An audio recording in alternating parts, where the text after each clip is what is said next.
This aircraft flies 600 miles on hydrogen, and it might quietly kill every other flying taxi idea.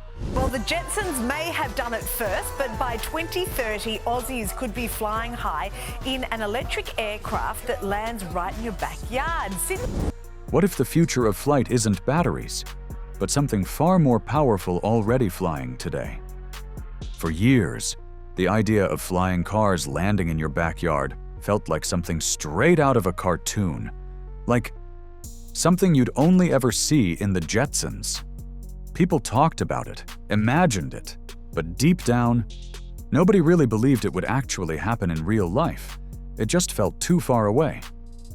And then, something changed. Suddenly, companies started showing off flying machines. Futuristic designs, smooth renders, big promises, but most of it still felt fake, like polished animations pretending to be reality. So naturally, people doubted it, because we've seen this before, ideas that look cool but never leave the screen. But here's where it gets interesting. This isn't just another concept. This isn't CGI. This isn't some coming soon fantasy. The aircraft you're looking at? It's real. It's already been built. And not just that, it's been tested. Not once, not twice, but over 150 times in real-world conditions. Just let that sink in for a second. That means this thing isn't in the idea phase anymore. It's already flying. Quietly, without most people even noticing. And for a moment, that changes everything you thought about this space, because now the question isn't if flying vehicles are coming. It's, how close are we really? And maybe more importantly, what exactly is this aircraft that's already ahead of everyone else? Because what comes next is where things start getting serious. In backyards and flying over our heads, but you'll see these introduced into the aviation ecosystem, just like we see new aircraft introduced. And this is where it gets insane. The aircraft is called Vertia, and at first glance, it looks like something completely different. Not quite a helicopter, not quite a plane, almost like it's trying to be both at the same time. And that's exactly what it's doing. Vertia takes off vertically, just like a helicopter, no runway, no airport, just a small landing space, and it's airborne. But once it's in the air, something unexpected happens. The entire system shifts, the rotors tilt, the aircraft transitions, and suddenly, it's flying like a fixed-wing airplane. Efficient, fast, smooth. It's powered by 8 rotors that don't just spin, they actually change direction mid-flight to switch between hovering and cruising modes. And that transition, that's where the magic is. Because helicopters are great at takeoff, but terrible at efficiency. Planes are efficient, but need long runways. Vertia just removes that trade-off completely. But here's the real twist. It's not running on traditional fuel, not even just batteries. It's using hydrogen, a hybrid system that produces 0 emissions while still delivering serious performance. And that changes everything. Because now this isn't just another eVTOL trying to compete. This is solving the exact problem that's been holding the entire industry back. But what exactly is that problem? And why does this one aircraft suddenly make everything else look limited?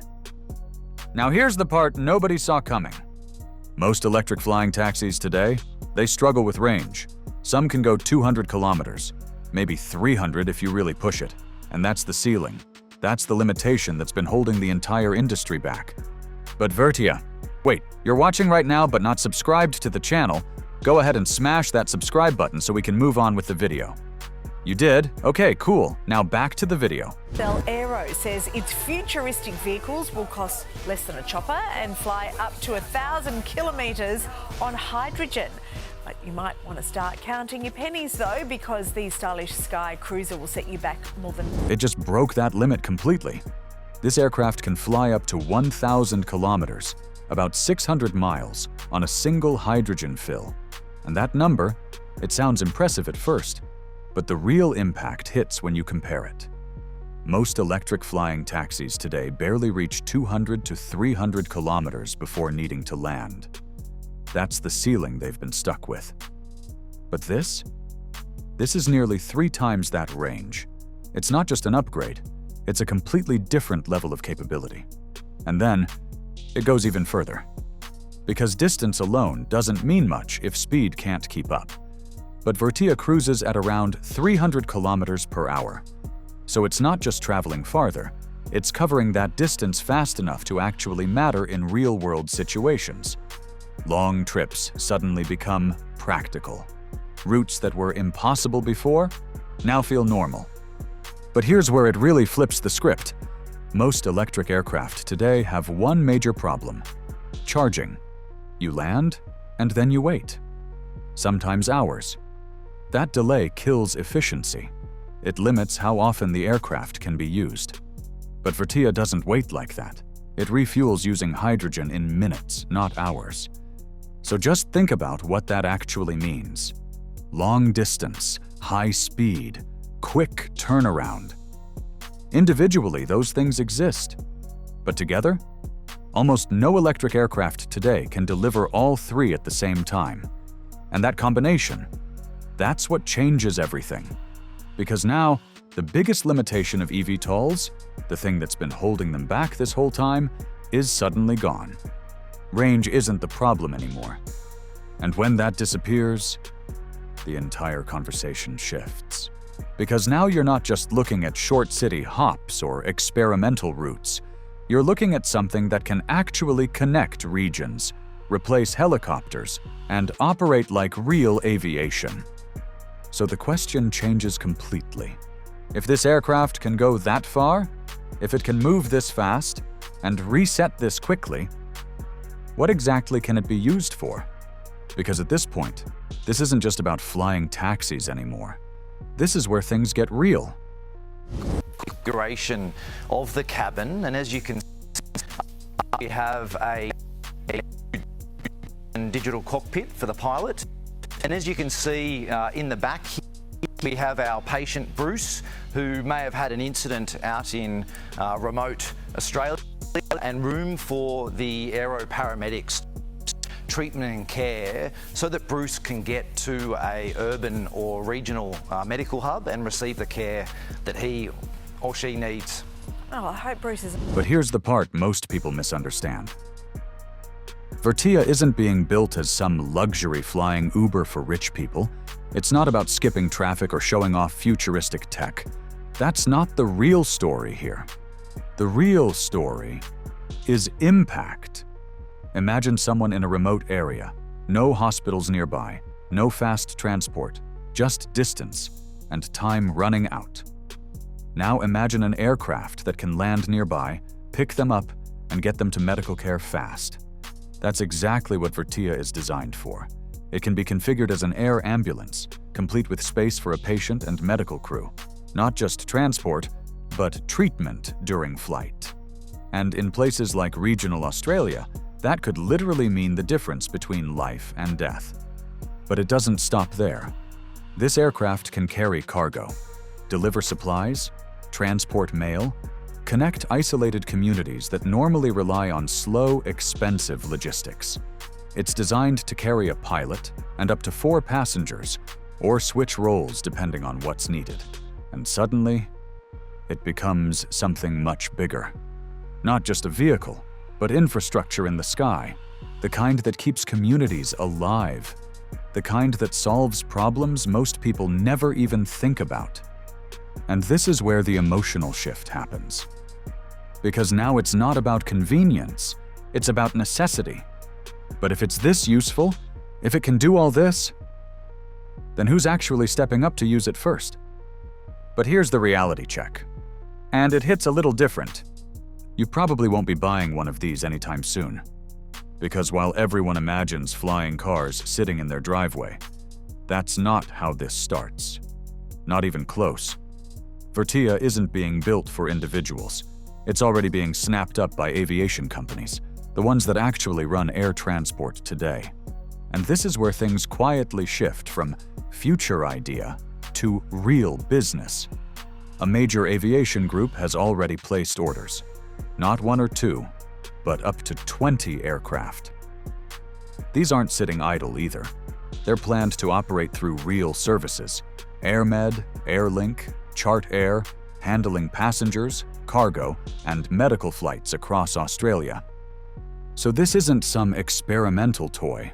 It's already entering the system. And then there's the price. Over $4 million for a single aircraft. Yeah, that backyard landing dream? That's not happening anytime soon. At least not for individuals. Instead, Vertia will work exactly like helicopters do today, owned by companies, operated professionally, and used where it actually makes sense. But here's the interesting part. Even if you can't buy one, you might still end up flying in one. Because once these companies start using it, it becomes part of everyday travel without you even realizing it. And that raises a bigger question. If companies are already preparing for it, how soon before this becomes real for everyone else? Because what's coming next is closer than most people expect.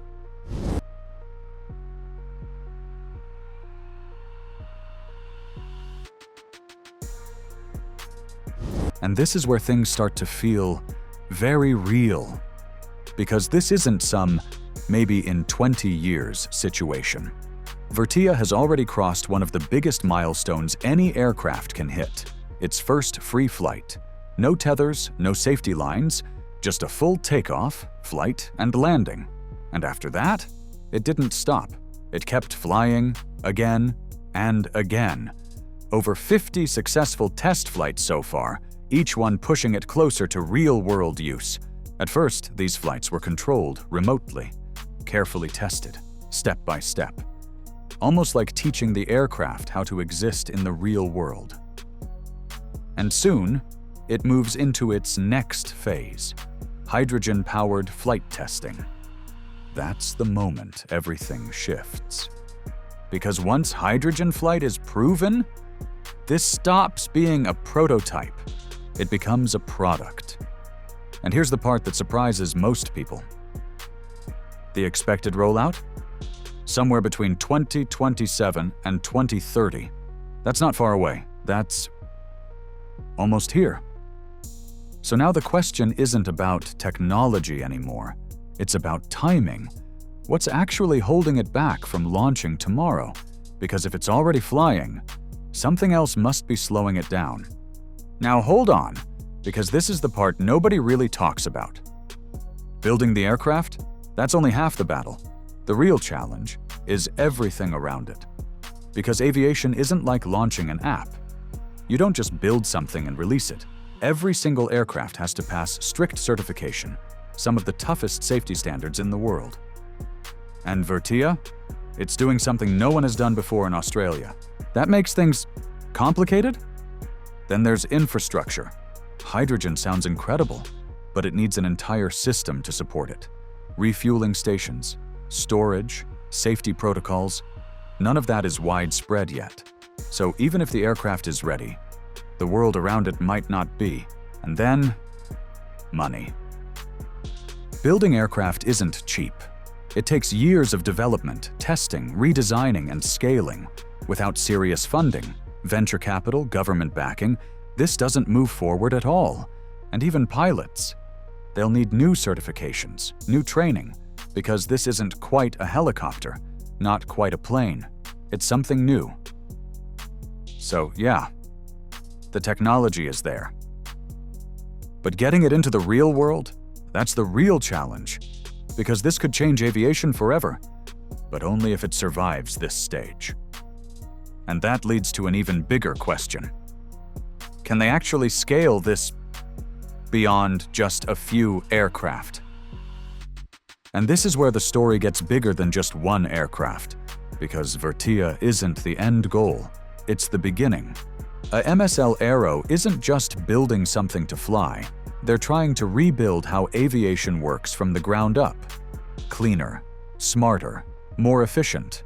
A system where flying isn't limited to big airports and expensive fuel anymore. And if it works, this changes everything. They're already creating jobs. Engineers, designers, manufacturers. Over 60 roles so far, and that's just the start. Because the real plan? Scale production.